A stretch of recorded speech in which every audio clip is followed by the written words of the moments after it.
ಇದೇನಾಗೋಯ್ತು, ಬರ್ತಾ ಬರ್ತಾ ಬರ್ತಾ ಜನಕ್ಕೆ ರಾಜರ ಅನಾಚಾರಗಳನ್ನು ನೋಡಿ ಅಭ್ಯಾಸವಾಗಿದ್ದ ಜನಕ್ಕೆ ಇವರು ಬ್ರಿಡ್ಜ್ ಕೊಟ್ಟರು, ದವಾಖಾನೆ ಕೊಟ್ಟರು, ರಸ್ತೆಗಳನ್ನ ಕೊಟ್ಟರು. ನಿಧಾನವಾಗಿ ಇವರು ಆಪ್ತರಾಗ್ತಾ ಹೋದ್ರು. ಯಾರು? ಈ ಬ್ರಿಟಿಷರು. ರಾಜ ಒಂದು ಸತಿ ನೋಡ್ದ, 2 ಸತಿ ನೋಡ್ದ, 3ನೇ ಸತಿ ತಲೆ ಕೆಟ್ಟು ಕರೆದು ಸರ್ವಿಗೆ ವಾರ್ನಿಂಗ್ ಕೊಟ್ಟ. ಹೀಗೆ ಬ್ರಿಟಿಷರು ಒಂದಾದ್ರ ಮೇಲೆ ಒಂದು ಸವಲತ್ತು ಕೊಡ್ತಾ ಹೋದ್ರು. ಜೊತೆಗೇನಾಯಿತು, ಅವ್ರ ವಹಿವಾಟು ಜಾಸ್ತಿ ಆಗ್ತಾ ಇದ್ದಂಗೆ ಅವ್ರಿಗೆ ಭಾರತದಲ್ಲಿ ಲೆಕ್ಕಲ್ಗಳನ್ನ ನೋಡುವಂಥ, ಇಂಗ್ಲೀಷ್ ಬರುವಂಥ ಒಂದು ಜನಸಮೂಹ ಬೇಕಾಯಿತು. ಆವಾಗ ನಾವ್ಯಾಕೆ ಈ ಲೋಕಲ್ ಜನಸಮೂಹಕ್ಕೆ ಎಜುಕೇಷನ್ ಕೊಟ್ಟು ಅವ್ರನ್ನೇ ತಯಾರು ಮಾಡಬಾರ್ದು, ಒಂದು ಕ್ಲರಿಕಲ್ ಜಾಬ್ಗೆ ಅಂತ ಅವ್ರಿಗೆ ಆಲೋಚನೆ ಬಂತು. ಹಾಗಾಗಿ ಅವ್ರು ಏನು ಮಾಡಿದ್ರು, ಮತ್ತೆ ಈ ಊರು ಜನರ ಹತ್ರ ಬಂದರು ವಂಗದ್ವೀಪದಲ್ಲಿ. ನೋಡಿ ಮತ್ತೆ ಅದೇ ರಾಗ ಅದೇ ಹಾಡು, ನಿಮ್ಮ ಪರಿಸ್ಥಿತಿ ನೋಡಿದ್ರೆ ನಮಗೆ ಕಣ್ಣಲ್ಲಿ ನೀರು ಬರ್ತಾ ಇಲ್ಲ, ರಕ್ತ ಬರ್ತಾ ಉಂಟು, ನಿಮಗೊಂದು ಸರಿಯಾದ ಶಾಲೆ ಇಲ್ಲ, ನಾವೊಂದು ಆಂಗ್ಲ ಭಾಷೆ ಶಾಲೆಯನ್ನು ಓಪನ್ ಮಾಡ್ತೇವೆ, ನಿಮಗೆಲ್ಲ ಎಜುಕೇಷನ್ ಕೊಡ್ತೇವೆ. ಜನರಿಗೆ ಖುಷಿ ಆಯಿತು. ಜನ ಏನು ಮಾಡಿದ್ರು, ಓಕೆ ಅಂದರು. ಒಂದು ಶಾಲೆ ಶುರುವಾಯಿತು. ಇದ್ರ ಜೊತೆಗೆ ಬ್ರಿಟಿಷರು ಕೊಡೋ ಕೂಲಿಯನ್ನು ಪ್ರಾಂಪ್ಟಾಗಿ ಕೊಟ್ಬಿಡೋರು. 1ನೇ ತಾರೀಕು ಅಂದರೆ 1ನೇ ತಾರೀಕು ಸಂಬಳ ಡಣ್ ಅಂತ ಇರ್ತಾಯಿತ್ತು. ಇದರಿಂದ ಏನಾಯಿತು, ಈ ರಾಮಕ್ಕ ಪಕ್ಕದ ಮನೆ ಭೀಮಕ್ಕನ ಜೊತೆ ನದಿ ತೀರದಲ್ಲಿ ಬಟ್ಟೆ ಒಗಿಬೇಕಾದ್ರೆ ಮಾತಾಡಂಗಾಯ್ತು. ನೀ ಏನೇ ಹೇಳು ಭೀಮಕ್ಕ, ಈ ಆಂಗ್ಲರು ನೋಡೋಕ್ಕೆ ಬಿಳಿ ಮೂತಿ ಮಂಗನ ಥರ ಇದ್ರೂ ಮನುಷ್ಯರು ಒಳ್ಳೆಯವರೇ ಮಾರಾಯ್ತಿ. ನೋಡು, ನಮಗೆ ಆಸ್ಪತ್ರೆ ಮಾಡಿದ್ದಾರೆ, ಮಕ್ಕಳಿಗೆ ಶಿಕ್ಷಣ ಕೊಡಿಸ್ತಾ ಇದ್ದಾರೆ, ರಸ್ತೆ ಮಾಡಿದ್ದಾರೆ, ಕೈ ತುಂಬ ಸಂಬಳ ಕೊಡ್ತಾ ಇದ್ದಾರೆ, ಇವರು ಭಾರಿ ಒಳ್ಳೆ ಜನ ಮಾರಾಯ್ತಿ ಅನ್ನೋ ಮಟ್ಟಿಗೆ ಒಂದು ಇವ್ರ ಬಗ್ಗೆ ಗೌರವ ಬೆಳೀತು.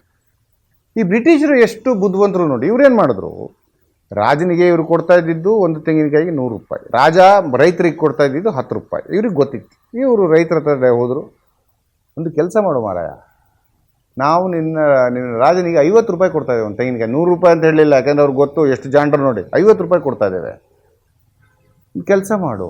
ಅವ ನಿಮಗೆ ಬರೀ 10 ರೂಪಾಯಿ ಕೊಡ್ತಾ ಇದ್ದಾನೆ, 50 ರೂಪಾಯಲ್ಲಿ ನಾವೇ ಡೈರೆಕ್ಟಾಗಿ ನಿನಗೆ 50 ರೂಪಾಯಿ ಕೊಟ್ಟುಬಿಡ್ತೇವೆ, ಒಂದು ಸ್ವಲ್ಪ ತೆಂಗಿನಕಾಯಿ ಡೈರೆಕ್ಟಾಗಿ ನಮಗೆ ಮಾರು.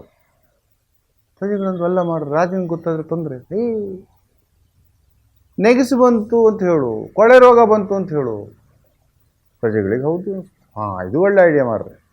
ಎಂತ ಆಯಿತು, ರಾಜನ ಗೋದಾಮಿಗೆ ಬರ್ತಾಯಿತ್ತು 100 ತೆಂಗಿನಕಾಯಿ ಬದಲು ಈಗ 70 ತೆಂಗಿನಕಾಯಿ ಬರೋಕ್ಕೆ ಶುರುವಾಯಿತು. 30 ತೆಂಗಿನಕಾಯಿ ಯಾಕೆ ಕಮ್ಮಿ ಅಂತ ಕೇಳಿದ್ರೆ, ಇಲ್ಲ ರಾಜ, ಇಲ್ಲ ಒಡೆಯ, ನೆಗೆಸು ಬಂದೋಯ್ತು, ಕೊಳೆ ರೋಗ ಬಂದೋಯ್ತು. ರಾಜನಿಗೆ ಕ್ಯಾರಿಲ್ಲ, ಅವನ ಲೋಲುಪ್ತತ್ತೆ.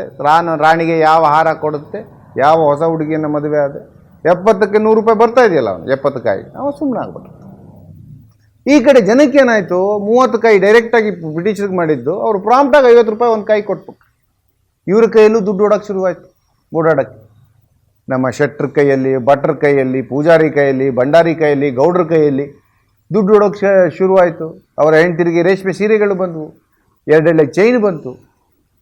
ಇದು ಈ ಪಕ್ಕದ ದ್ವೀಪದವರ ಕಣ್ಕುಗ್ತು. ವರ್ಷ ಜಾತ್ರೆ ಆಗ್ತಿತ್ತಲ್ಲ, ಎಲ್ಲರೂ ಕಾಮನ್ ಆಗಿ ಸೇರಿ ಜಾತ್ರೆ. ಆ ಜಾತ್ರೆಯಲ್ಲಿ ವಂಗ ದ್ವೀಪದವರ ಮೆರೆದಾಟ ನೋಡಿ ಪಕ್ಕದ ದ್ವೀಪದವರ ಕಣ್ಕುಗ್ತು. ಅವ್ರ ಎಂತ ಮಾರ, ಎಲ್ಲಿಂದ ಬರ್ತಾ ಇದೆ ದುಡ್ಡು ನಿನಗೆ? ಇವರು ಹೇಳಿದ್ರು, ಇಲ್ಲ ಮಾರ, ನನಗೆ ನಮ್ಮ ಈ ಬಿಳಿ ದೊರೆಗಳು ಭಾರಿ ಒಳ್ಳೆ ಜನ, ಕೈ ತುಂಬ ಸಂಬಳ ಕೊಡ್ತಾರೆ, ಮಕ್ಕಳನ್ನ ಶಾಲೆಗೆ ಸೇರ್ತಿದ್ದಾರೆ, ಮತ್ತೆಂತ ಗೊತ್ತುಂಟ, ಡೈರೆಕ್ಟ್ ಡೀಲ್ ಉಂಟು ನಮ್ಮದು.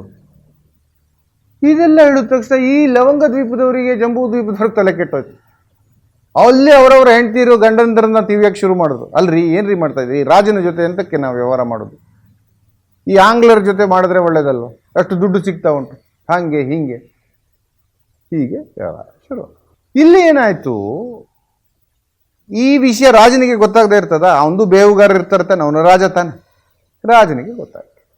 ಒಂದು ಸಾರಿ ಅವನು ಬ್ರಿಟಿಷರನ್ನ ಕರೆದು, ಆಂಗ್ಲರನ್ನ ಕರೆದು ವಾರ್ನ್ ಮಾಡ್ದ, ಹಾಯ್, ನೀವು ಮಾಡ್ತಾ ಇರೋದು ಸರಿ ಇಲ್ಲ ಮಾರ, ಈ ರೀತಿಯೆಲ್ಲ ನೀವು ನೀವು ನಮ್ಮ ಥ್ರೂ ಮಾಡ್ಬೋದು, ನಾನು ರಾಜ, ಇಲ್ಲಿ ನನ್ನ ಥ್ರೂ ಮಾಡಬೇಕು. ಬ್ರಿಟಿಷರು ಆಯಿತು ಅಂದರು, ಬಂದರು, ಮತ್ತೆ ಅದೇ ಚಾಳಿ.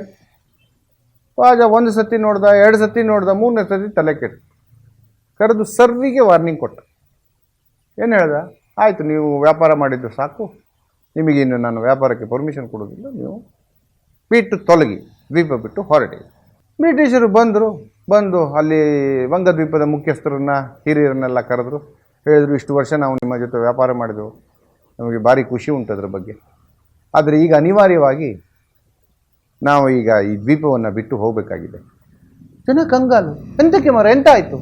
ಇಲ್ಲ ನಿಮ್ಮ ರಾಜ ನಮಗೆ ಪರ್ಮಿಷನ್ ಕೊಡ್ತಾ ಇಲ್ಲ ಮಾರ, ಅವನಿಗೆ ನಾವು ಇಲ್ಲಿ ನಿಮ್ಮ ಜೊತೆ ವ್ಯವಹಾರ ಮಾಡಿದ್ದು, ನಿಮಗೆ ಶಾಲೆ ಕಟ್ಸ್ಕೊಟ್ಟಿದ್ದು, ನಿಮಗೆ ರೋಡ್ ಮಾಡಿದ್ದು ಇಷ್ಟ ಆಗ್ತಾ ಇಲ್ಲ, ಅದಕ್ಕೆ ನಮ್ಮನ್ನು ಹೋಗಿ ಅಂತ ಹೇಳಿದ್ದಾರೆ, ವ್ಯಾಪಾರ ಮಾಡಬೇಡಿ ಅಂತ ಹೇಳಿದ್ದಾರೆ. ನಾವು ಹೋಗ್ತಾ ಇದ್ದೇವೆ. ಜನರಿಗೆ ಸಿಟ್ಟು. ಅವ ಯಾರು ಬೇವರ್ಸಿ ಹೇಳಲಿಕ್ಕೆ ರಾಜ? ನಮ್ಮನ್ನು ಎಂತ ಮಾಡಿದ ನಾವು ಇಲ್ಲಿ ತನಕ? ನಾವು ನಿಮ್ಮ ಜೊತೆ ಇರ್ತೇವೆ, ನೀವೇನು ಯೋಚನೆ ಮಾಡಿಬಿಡಿ, ನೀವು ಹೋಗೋದು ಬೇಡ, ನಮ್ಮ ಜೊತೆ ವ್ಯಾಪಾರ ಮಾಡಿ. ಬ್ರಿಟಿಷರಿಗೂ ಅದೇ ಬೇಕಿತ್ತು. ಅಲ್ಲ ಮಾರ್ರೆ, ರಾಜರ ಸೈನ್ಯ ಅದೆಲ್ಲ ಉಂಟಲ್ಲ, ಇಲ್ಲಿ ಪ್ರಜೆಗಳಂದ್ರೆ ಎಂಥ ಸೈನ್ಯ? ನೀವು ನಮಗೆ ಟ್ರೈನಿಂಗ್ ಕೊಡಿ, ನಾವು ನಿಮ್ಮ ಜೊತೆ ನಿಲ್ತೇವೆ. ಬ್ರಿಟಿಷರು ಒಂದು 10 ಜನ ಇವ್ರನ್ನ ಕರೆದ್ರು, ಇಲ್ಲಿಯ ಪ್ರಜೆಗಳಿಗೆ ಬಂದೂಕು ಚಲಾಯಿಸೋದನ್ನು ಹೇಳ್ಕೊಟ್ರು. ಯಾವಾಗ ರಾಜನಿಗೆ ಗೊತ್ತಾಯ್ತು ಬ್ರಿಟಿಷರು ತನ್ನ ಆಜ್ಞೆಯನ್ನು ಧಿಕ್ಕರಿಸಿ ದ್ವೀಪದಲ್ಲೇ ಉಳ್ಕೊಂಡಿದ್ದಾರೆ, ಇನ್ನೂ ವ್ಯಾಪಾರ ಮಾಡ್ತಾ ಇದ್ದಾರೆ, ರಾಜನಿಗೆ ಪ್ರಚಂಡ ಕೋಪ ಬಂತು. ರಾಜ ದಂಡೆತ್ತಿ ಬಂದ, ಇವ್ರನ್ನ ಮುಗಿಸೇ ಬಿಡುವ ಬಲಪ್ರಯೋಗ ಮಾಡಿ. ಬಂದರೆ ನೋಡ್ತಾನೆ, ತನ್ನವರೇ ಇವರ ವಿರುದ್ಧ, ತನ್ನ ಸೈನ್ಯದ ವಿರುದ್ಧ ಬಂದೂಕು ಹಿಡಿದು ನಿಂತಿದ್ದಾರೆ ಬ್ರಿಟಿಷ್ ಸೈನಿಕರ ಜೊತೆ. ರಾಜ ಹೇಳ್ದ, ಎಂತ ಮಾಡ್ತಾ ಇದ್ದೀರಿ ನೀವು?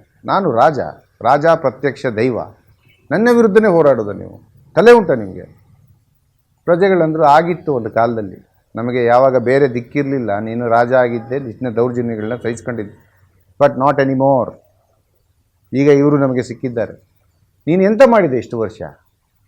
ಬರೀ ನಿನ್ನ ರಾಣಿಯರಿಗೆ ಮಕ್ಕಳು ಹುಟ್ಟಿಸ್ಕೊಂಡಿದ್ದೆ, ಇವರು ನೋಡಿ ನಮಗೆ ಶಾಲೆ ಕೊಟ್ಟಿದ್ದಾರೆ, ಸಂಬಳ ಕೊಟ್ಟಿದ್ದಾರೆ, ಎಜುಕೇಷನ್ ಕೊಟ್ಟಿದ್ದಾರೆ, ಎಲ್ಲ ಕೊಟ್ಟಿದ್ದಾರೆ, ನಾವು ಯಾಕೆ ನಿನ್ನ ಜೊತೆ ನಿಲ್ಲಬೇಕು? ನಾವು ಇವ್ರ ಜೊತೆ ನಿಲ್ಲೋದು.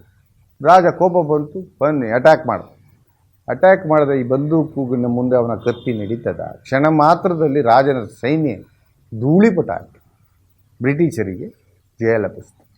ಬ್ರಿಟಿಷರು ಏನು ಮಾಡಿದ್ರು, ಆ ರಾಜನಿಗಿದ್ರಲ್ಲ ಒಂದು 20-30 ಮಕ್ಕಳು, ಅದರಲ್ಲಿ ಸ್ವಲ್ಪ ಇವರ ಮಾತು ಕೇಳ್ತಾನೆ ಅನ್ನೋವನ್ನ ಒಬ್ಬನ ರಾಜನ ಮಾಡೋದು.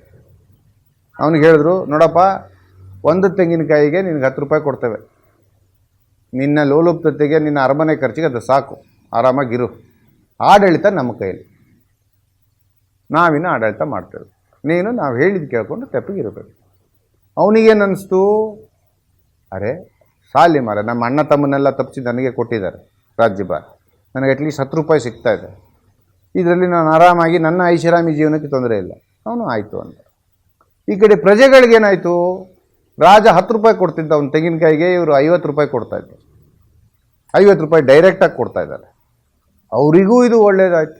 ಅವರು ಆಯಿತು ಬ್ರಿಟಿಷರಿಗೆ ಜೈ ಅಂತ.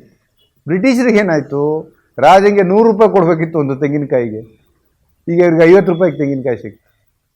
ಇದು ಎಲ್ಲರಿಗೂ ವಿನ್ ವಿನ್ ಸಿಚುವೇಶನ್ ಆಗೋಯ್ತು. ಇದು ಮುಂದೆ ಹೇಗೆ ಇಡೀ ಭಾರತನ ಅವರು ಕ್ಯಾಪ್ಚರ್ ಮಾಡೋದಕ್ಕೆ ನೆರವಾಯಿತು ಅನ್ನೋದನ್ನು ಮುಂದಿನ ಸಂಚಿಕೆ ನೋಡೋಣ. ನಮಸ್ಕಾರ.